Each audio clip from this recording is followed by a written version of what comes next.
Bom dia, são 8h15, segunda-feira, 17 de fevereiro. Esta é a TV Senado, eu sou André Ricardo e você assiste agora ao Senado em Dia. O Congresso analisa amanhã 4 vetos presidenciais. Um deles é sobre o projeto que cria municípios. A proposta gera polêmica. Lei antiterrorismo é o tema da nossa entrevista de hoje. O projeto deve ser votado na semana que vem. E Comissão de Direitos Humanos debate esta manhã cotas no serviço público.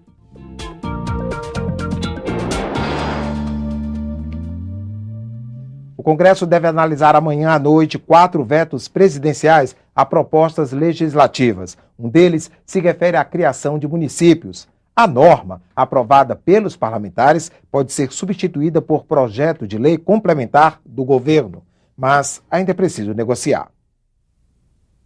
475 distritos têm pedidos de emancipação em análise nas assembleias legislativas de 22 estados. Segundo o estudo do Instituto de Pesquisa Econômica Aplicada, 363 atendem aos critérios definidos pelo Congresso e poderiam se tornar municípios.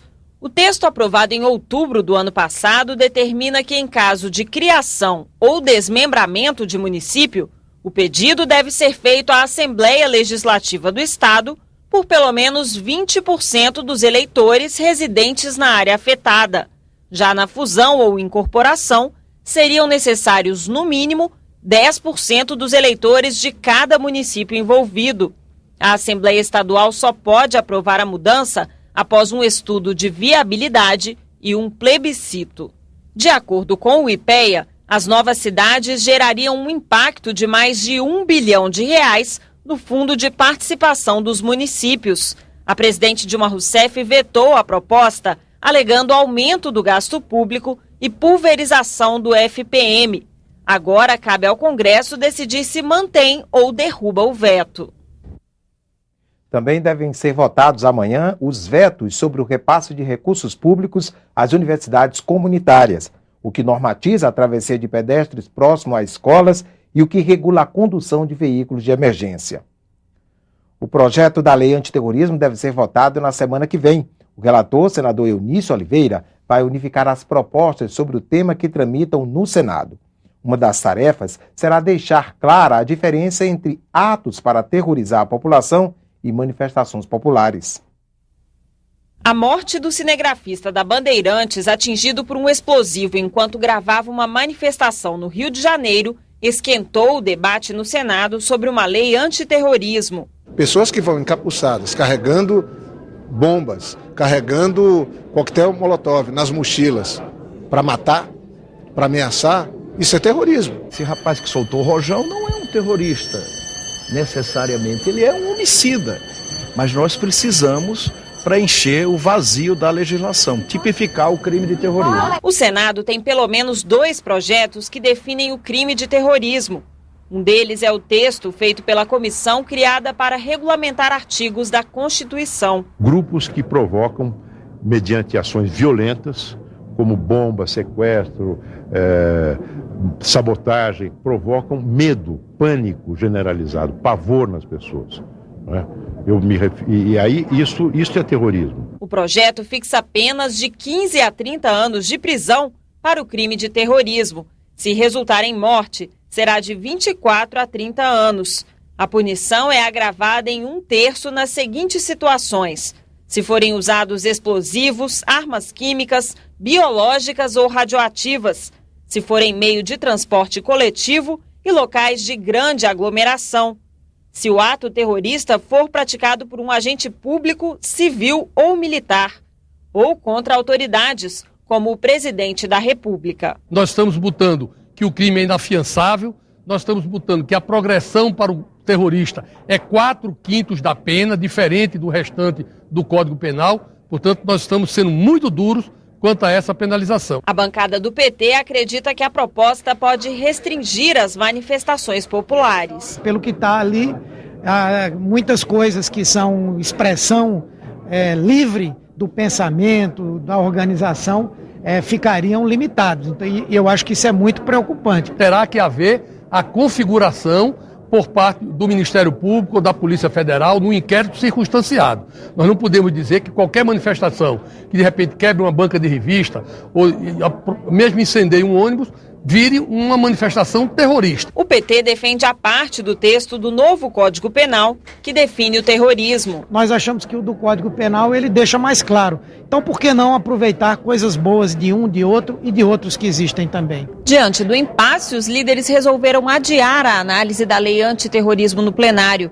Eles escolheram o senador Eunício Oliveira como relator, encarregado de apresentar um novo texto a partir das duas propostas. Vamos condensar essas duas matérias, vamos ouvir atentamente o que tem os líderes e que tem os parlamentares e os senadores de contribuição nesse projeto, afunilar e botar para votação. A lei antiterrorismo é o tema da nossa entrevista desta segunda-feira.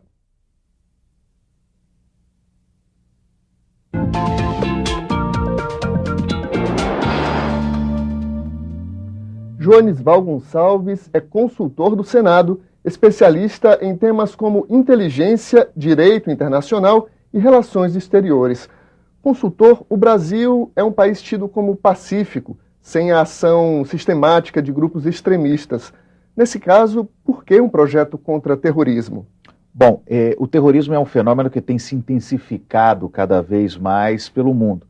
E o Brasil hoje tem buscado ocupar um papel de destaque nas relações internacionais. Nesse sentido, cada vez mais nós podemos nos tornar alvo de ações terroristas e temos que aumentar a nossa preocupação com esse fenômeno. Agora, em que medida a proximidade da Copa do Mundo e a pressão de entidades como a FIFA acabam contaminando ou antecipando esse debate? Bom, é um momento importante. O Brasil vai receber delegações de países que são alvo, o Brasil vai receber autoridades de países que são alvo, o Brasil vai receber torcedores, cidadãos dos países que são alvo. E isso é importante para lembrar, porque geralmente o brasileiro se pergunta, mas nós somos um país tão pacífico, nós somos um país que a princípio não despertamos a atenção de ninguém no mundo para essas questões, então por que o Brasil deveria se preocupar com isso? A questão toda é que nós vamos acolher pessoas de países que se preocupam com isso. Esse debate é importante, esse debate tem que ganhar força agora e tem que continuar para depois da Copa, porque nós vamos ter outros grandes eventos e vamos ter uma participação cada vez maior no cenário internacional. A gente precisa disso. Se essa legislação não for aprovada a tempo da Copa do Mundo, por exemplo, ou das Olimpíadas, de que maneira a legislação atual do país poderia ser aplicada contra pessoas que praticassem atos considerados terroristas? Um dos grandes problemas do terrorismo hoje no Brasil é que nós não temos essa tipificação do crime. Ninguém pode ser preso por crime de terrorismo no Brasil. Agora, o que se tem que fazer, se nós não tivermos essa legislação até lá, é se buscar outros mecanismos, outras formas de crimes previstos no Código Penal, homicídio com agravante, delitos vinculados a dano, a gente vai ter que buscar, mas vai ser difícil. Se houver um atentado terrorista no Brasil, por ocasião desses grandes eventos, ou em nos próximos anos, e nós não tivermos uma lei sobre terrorismo, a situação vai ficar muito complicada. O Senado analisa alguns projetos sobre esse tema. 2 deles ganharam destaque depois da morte do cinegrafista da TV Bandeirantes, que é o projeto do senador Romero Jucá, e o projeto da comissão que analisa mudanças no Código Penal. Tem como a gente antecipar a cara que vai ter essa legislação sobre terrorismo daqui para frente aqui no Senado? O que vai resultar desse debate aqui na casa? É muito difícil antecipar como será o projeto final dessa nova legislação, mesmo porque nós estamos num momento de grande discussão e o relator já deixou claro que ele quer ouvir diferentes segmentos, diferentes posições, para que a gente tenha um projeto e, no final das contas, para que a gente tenha uma lei de terrorismo que seja a lei mais condizente com a percepção brasileira desse fenômeno. Como fazer a distinção entre um ato terrorista e uma manifestação popular? Alguns partidos, alguns parlamentares têm a preocupação de que movimentos sociais sejam confundidos com atitudes terroristas. Como é possível fazer essa diferenciação? Essa é uma questão que vai ser muito interessante nessa discussão sobre a nova lei de terrorismo, sobre a lei de terrorismo. Mesmo porque é importante que se faça essa distinção. E a melhor maneira é conhecer o terrorismo de fato, ter uma clareza grande no que diz respeito ao conceito de terrorismo. O terrorismo está muito vinculado a objetivos específicos, causar pânico contra alvos, na maior parte das vezes não determinados, com o objetivo de influenciar um processo decisório, um processo político. E a gente tem que diferenciar bem, porque a ação do terrorista ela é direcionada, ela é racional e não pode ser confundida com ações que ocorrem muitas vezes em manifestações. Consultor, muito obrigado pela entrevista. Daqui a pouco, às 9 horas, a Comissão de Direitos Humanos promove audiência sobre cotas no serviço público. Já é o segundo debate na comissão sobre o tema. Em novembro do ano passado, a presidente da República, Dilma Rousseff, enviou à Câmara dos Deputados com pedido de urgência projeto que destina para os negros 1/5 das vagas nos concursos públicos. A proposta não foi votada no plenário da Câmara devido a acordo de líderes. Ficamos por aqui. No decorrer do dia, você acompanha outras informações nos boletins do Senado Agora. Enquanto isso, continue assistindo a nossa programação.